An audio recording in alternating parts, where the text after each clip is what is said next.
부모님들에게 자녀를 키울 때 가장 감동적인 시간은 언제였습니까? 이렇게 물었던 질문에 대해서 어느 통계가 2위는 이겁니다.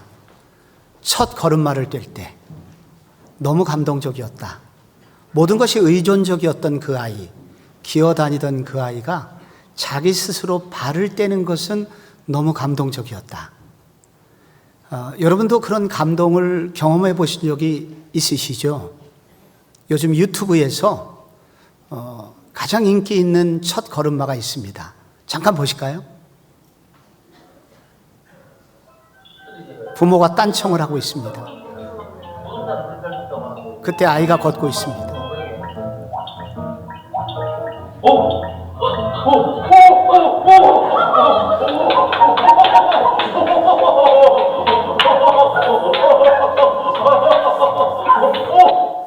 저렇게 1분을 뜁니다.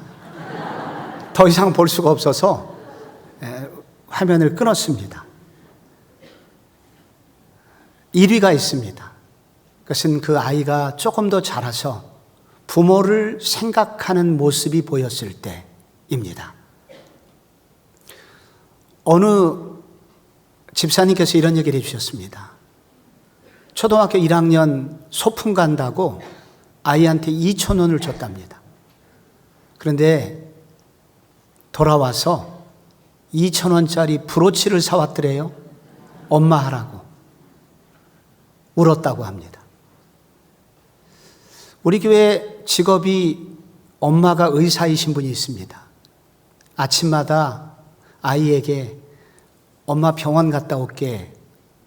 그렇게 얘기를 할 때마다 이 아이가 기뻐하는 얼굴이 아니었다고 합니다. 그래서 나중에 이 엄마가 이 아이를 병원에 데리고 갔을 때 비로소 엄마가 의사 가운을 입은 것을 보고 깜짝 놀라면서 엄마 의사였어요? 나는 병원에 아파서 다닌 줄 알았어요. 그렇게 이야기를 하더랍니다.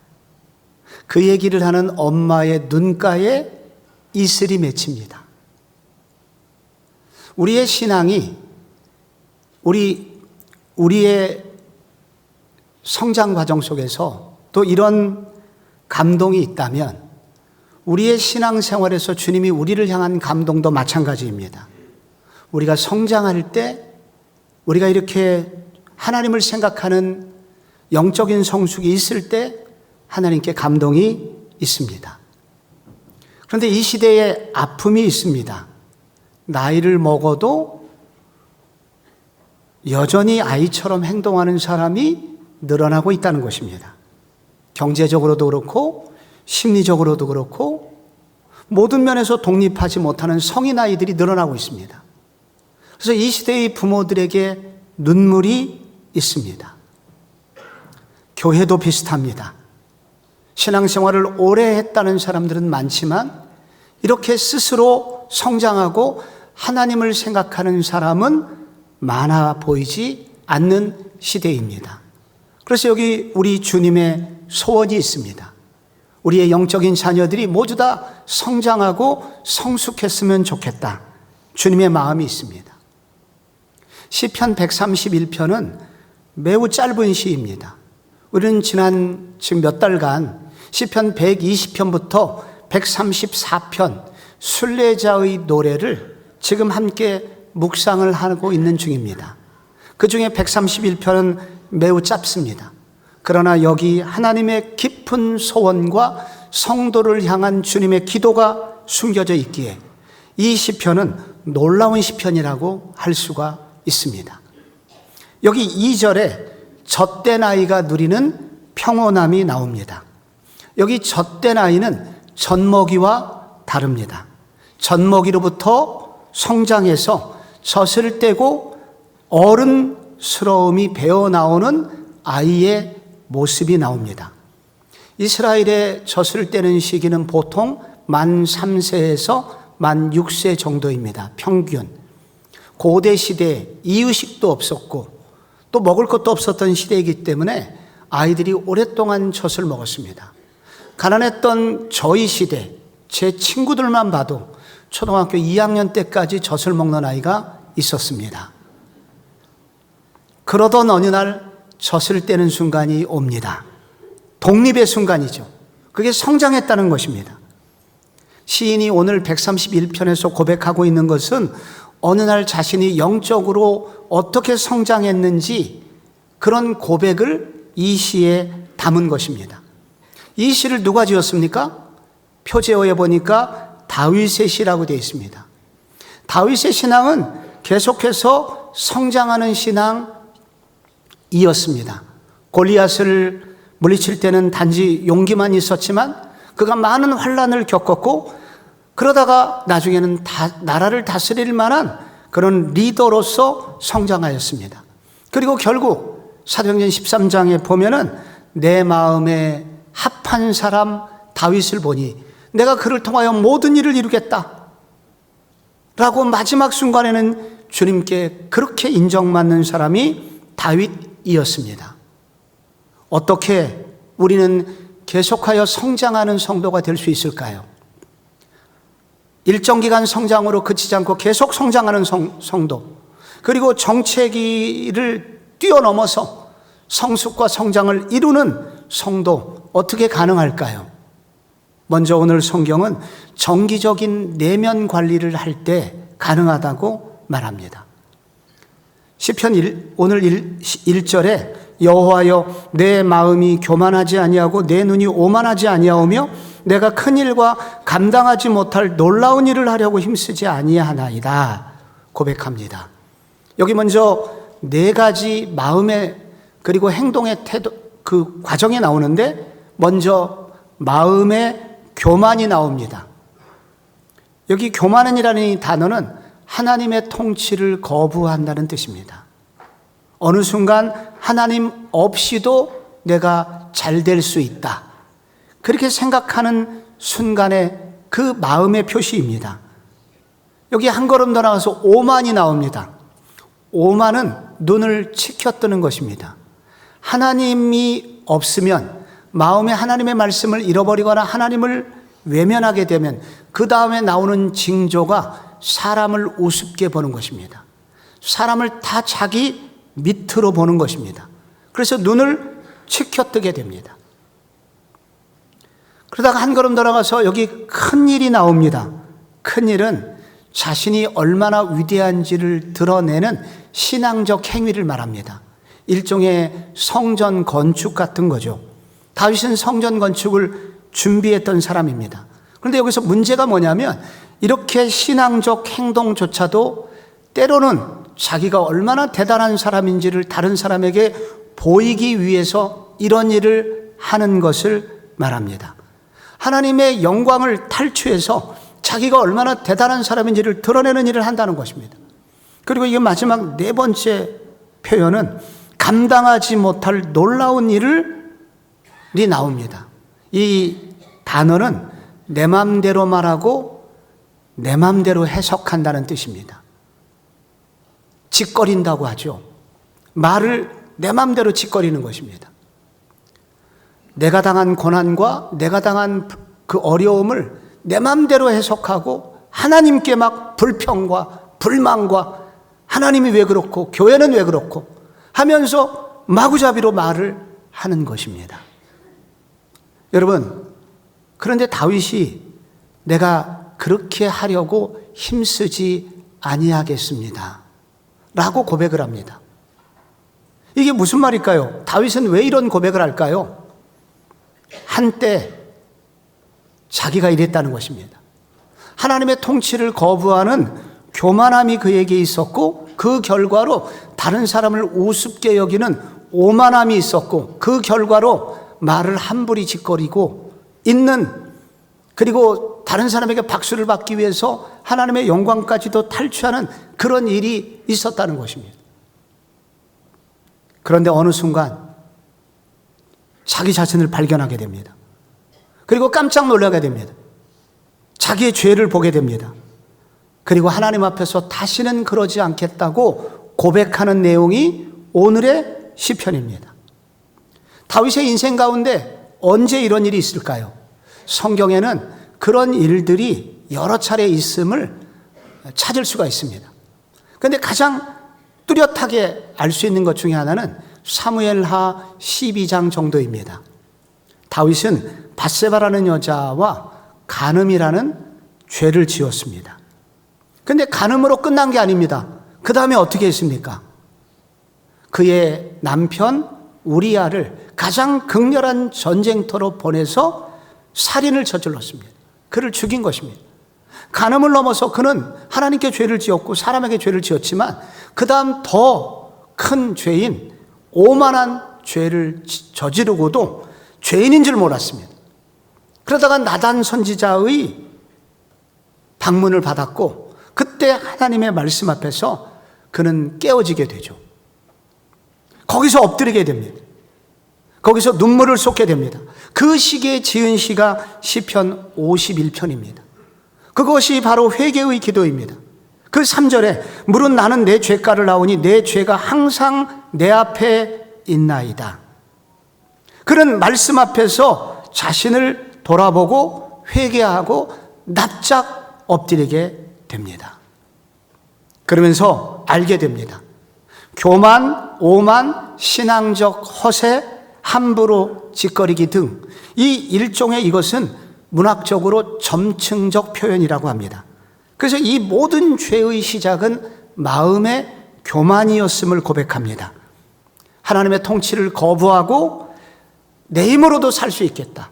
그리고 하나님으로부터 멀어져 있던 어느 순간 죄를 범하고 그러나 그것으로 끝나지 않고 죄를 깨닫는 시간을 맞이하게 됩니다. 자기의 마음을 들여다보는 시간이 있었다는 것입니다. 그리고 자신의 모든 헛된 말과 오만이 바로 이 교만한 마음으로부터 나왔다는 것을 알게 됩니다. 그리고 회개하게 됩니다. 내가 하나님의 일하심을 함부로 짓거리고 다녔구나 라고 고백을 하는 것입니다. 욥도 그랬습니다. 욥이 고난을 만났을 때 그도 처음에는 믿음으로 견뎠지만 친구들의 방문을 막 받으면서 말대답을 하다가 그는 하나님을 향하여 원망과 불평을 쏟아놓습니다. 그러다가 마지막 욥기 42장에 가서 욥이 회개를 합니다.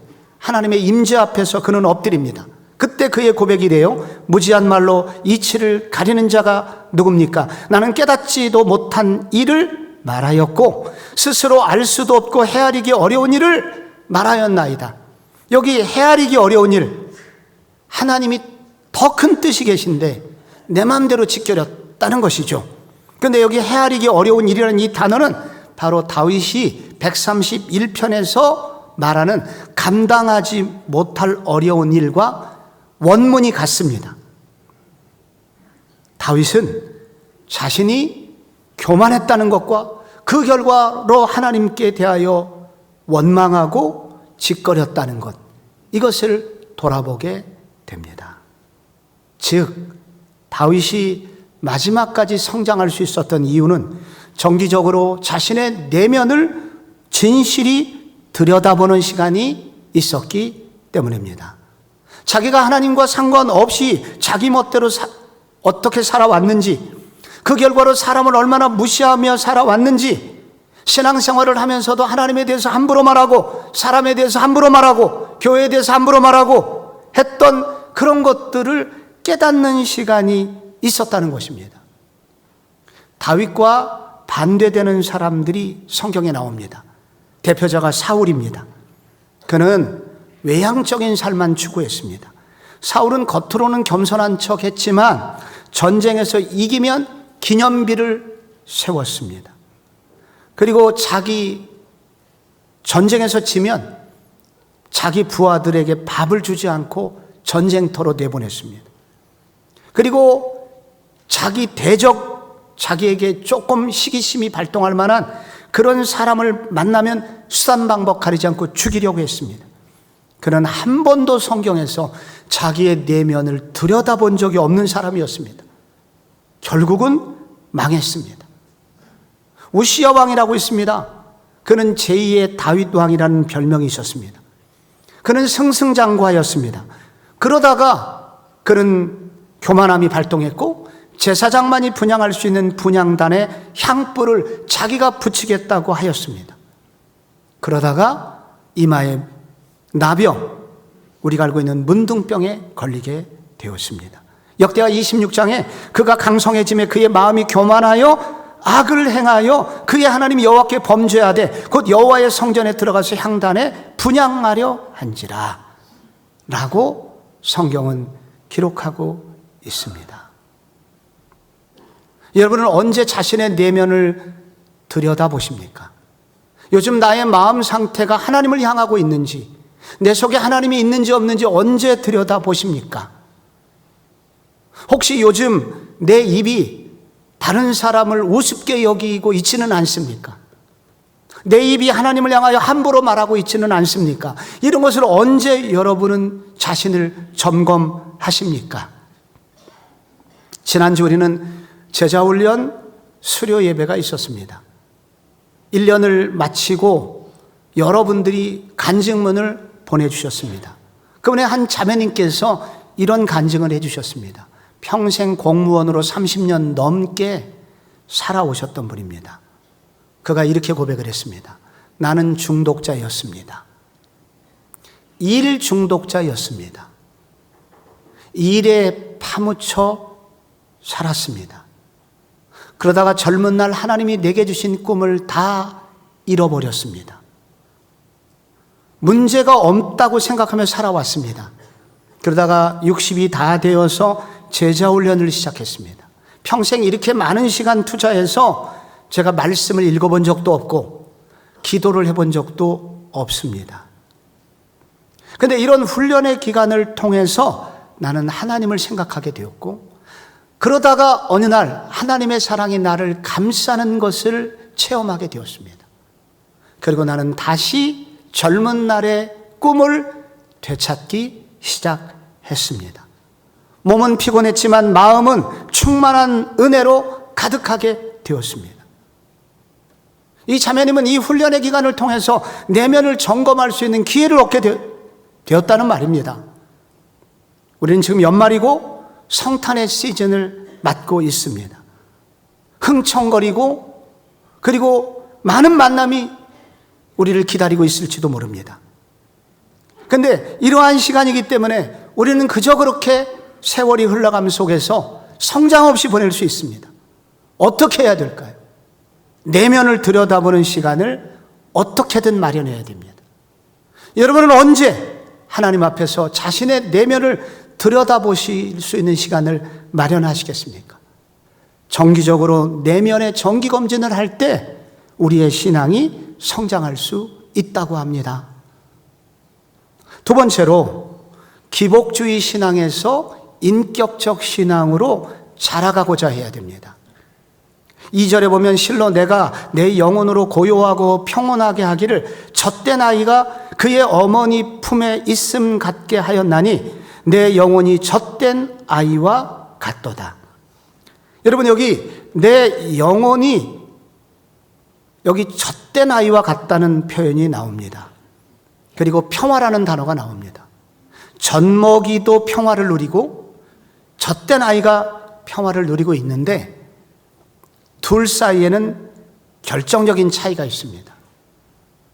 젖먹이와 젖된 아이가 어떤 차이가 있을까요?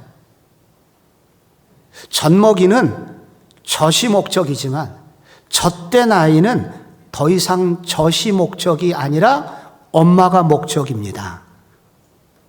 젖먹이는 젖을 주는 모든 여자가 엄마라고 여기지만 어머니를 그러니까 도시락 정도로 인식하지만 그러나 젖을 뗀 아이는 엄마에게서 더 이상 밥이 나오지 않아도 엄마를 생명처럼 사랑하게 됩니다. 젖먹이는 엄마 젖을 많이 먹어야 평안을 누립니다. 그러나 젖된 아이는 더 이상 어머니의 젖 때문에 평온함을 누리는 것이 아니라 어머니 자신 때문에, 어머니 그분 자체 때문에 평화를 누립니다. 여기 젖먹이 신앙은 그래서 기복신앙이라고 할 수가 있습니다. 젖된 아이는 기복신앙을 벗어나 인격적 신앙이라고 말할 수가 있습니다. 우리 자식 대학에 합격해 주세요. 좋은 사람 만나서 결혼하게 해주세요. 라고 이렇게 복을 구하는 것을 기복이라고 합니다.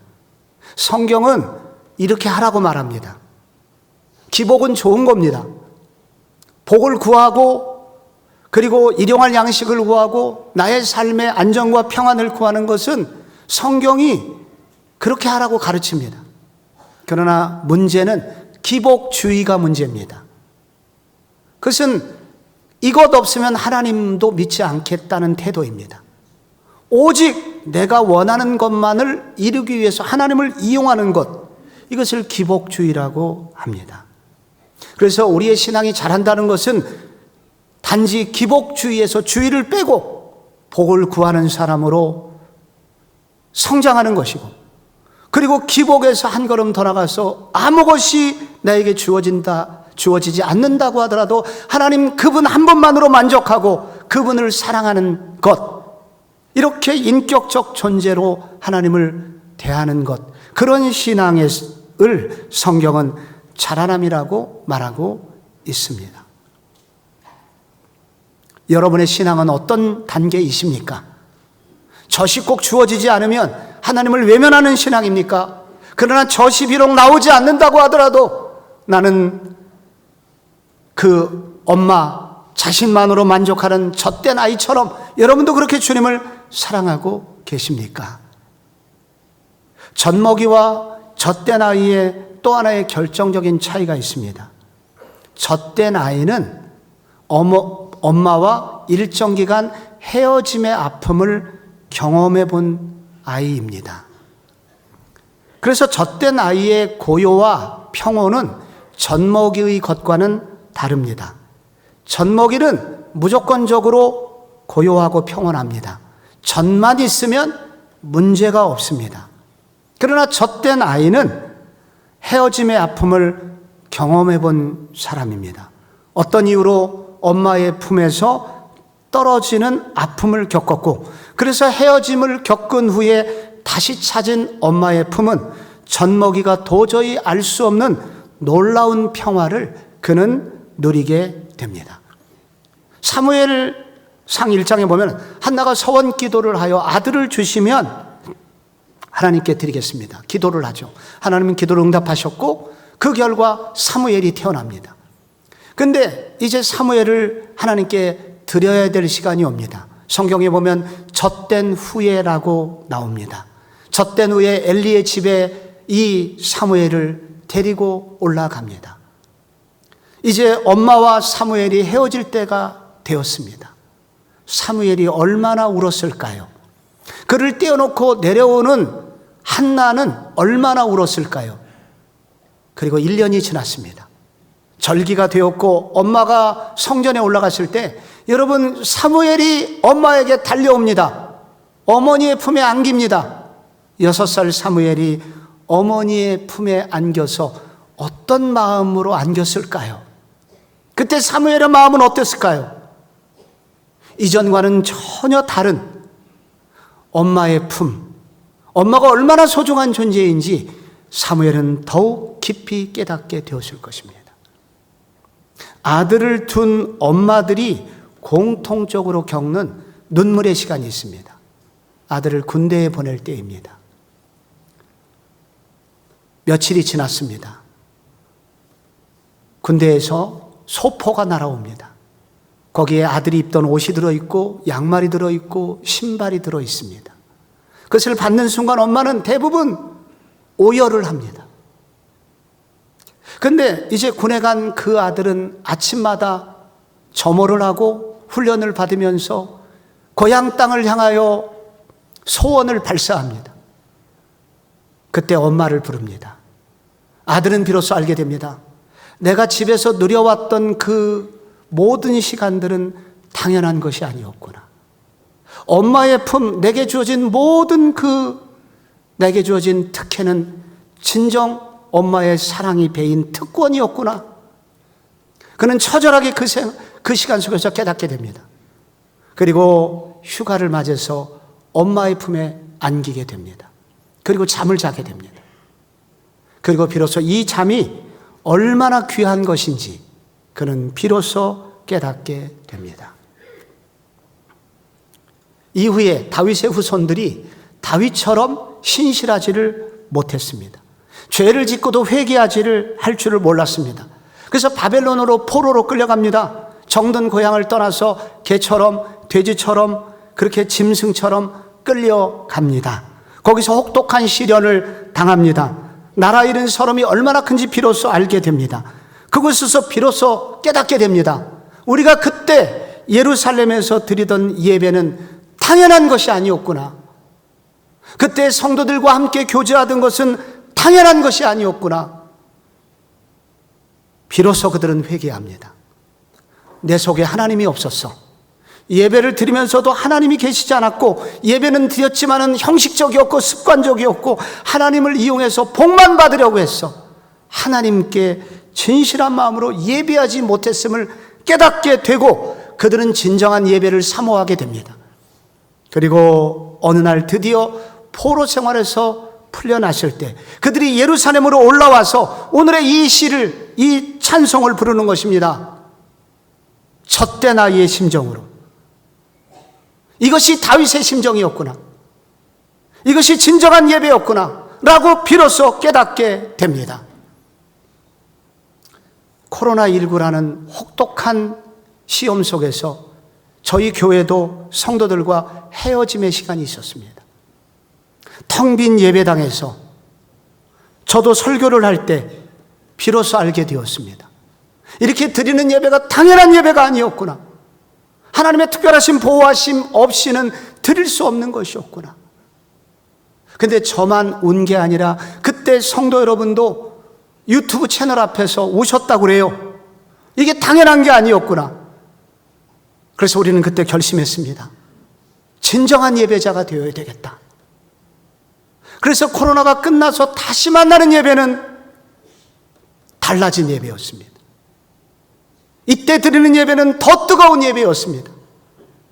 그러나 시간이 조금 지나자 이 정신이 다시 흔들리려고 합니다. 다시 약해지려고 합니다. 오늘 성장하는 신앙은 무언가? 기복주의를 넘어서 하나님이 무엇을 주시기 때문이 아니라 하나님 그분 한 분만으로 내가 만족합니다 라는 젖된 아이의 믿음으로 하나님을 만나고자 할 때, 그때 우리의 신앙은 자라게 됩니다. 그럼 구체적으로 어떻게 자랄 수 있을까요?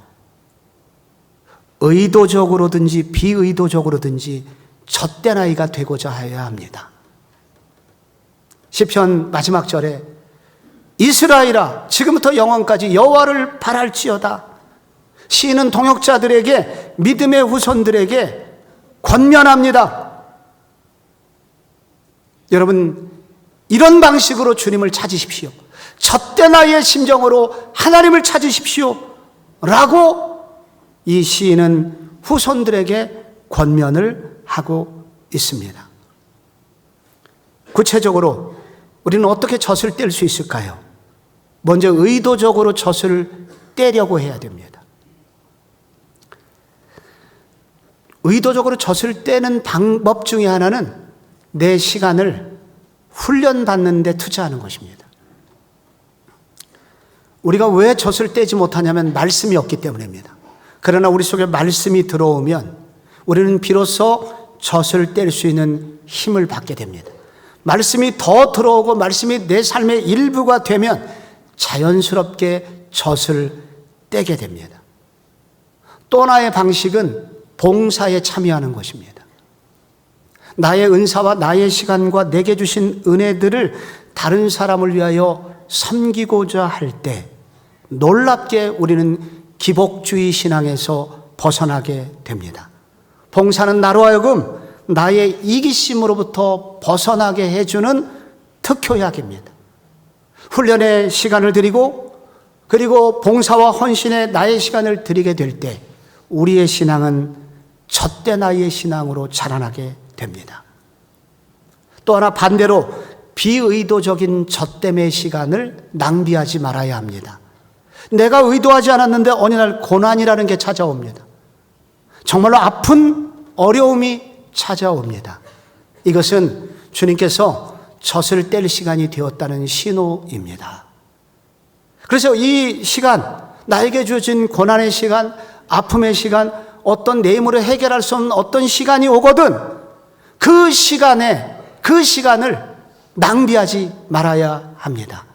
우는데 시간 다 보낸다거나 혹은 사람들만 찾아다닌다거나 하지만 마시고 하나님께 나아가야 하는 시간이 되게 하여야 합니다. 말씀은 뭐라고 나에게 말씀하시는가? 나는 어떻게 새로워질 수 있는가? 그렇게 하나님 앞에서 새로워지려고 애쓸 때 비의도적인 상황이지만 이 고난은 나로 성숙해야 하는 기회가 될 것입니다. 우리가 이런 시간을 가지게 될 때 이러한 우리의 노력은 결코 헛되지 않게 될 것입니다. 그 이유가 무엇인지 아십니까? 그것은 태어날 때부터 젖된 아이로 이 땅에 오신 분이 있기 때문입니다. 그 아기는 원래 하나님의 아들이었습니다. 하나님의 모든 능력을 그분은 가지고 계셨습니다. 그분은 무엇을 구하지 않아도 이미 모든 것을 가지고 계신 진정한 젖된 아기였습니다. 그런데 그 젖된 아기가 의도적으로 모든 것이 부족한 것처럼 보이는 젖먹이로 이 땅에 오시게 된 것입니다. 그분은 의도적으로 젖먹이가 되신 것입니다. 그는 의도적으로 가장 가난한 집에 태어나셨습니다. 마구간에서 태어났고 부드러운 천이 없어서 거친 헝겊 조각으로 그분을 쌓았기 때문에 날 때부터 피부가 상했고 부드러운 이불이 없어서 말밥통에 눕게 되었습니다. 그분은 누구십니까? 그분은 결국 십자가에서 우리의 모든 죄를 짊어지시고 자발적으로 죽으심으로 우리를 죄에서 해방시켜 주셨습니다. 그런 그의 헌신을 하나님은 외면하지 않으셨고 그를 부활시켜 주셨고 결국 하나님의 보좌 우편에 앉게 해 주셨습니다.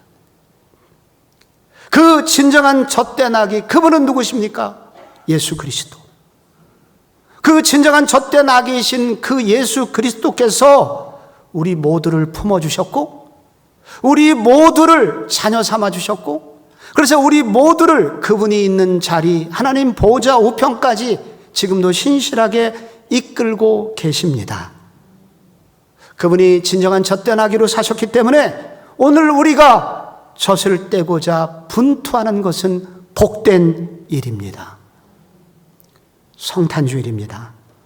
진정한 젖된 아기로 이 땅에 젖먹이로 의도적으로 찾아오신 그리스도의 품 안에서 우리도 안식을 체험하고 그리고 나도 젖이 떼어질 날을 그렇게 성장하기를 기대하면서 나 자신을 돌아보는 그런 은혜가 넘치는 성탄 전야가 여러분의 인생에 펼쳐지기를 축복합니다.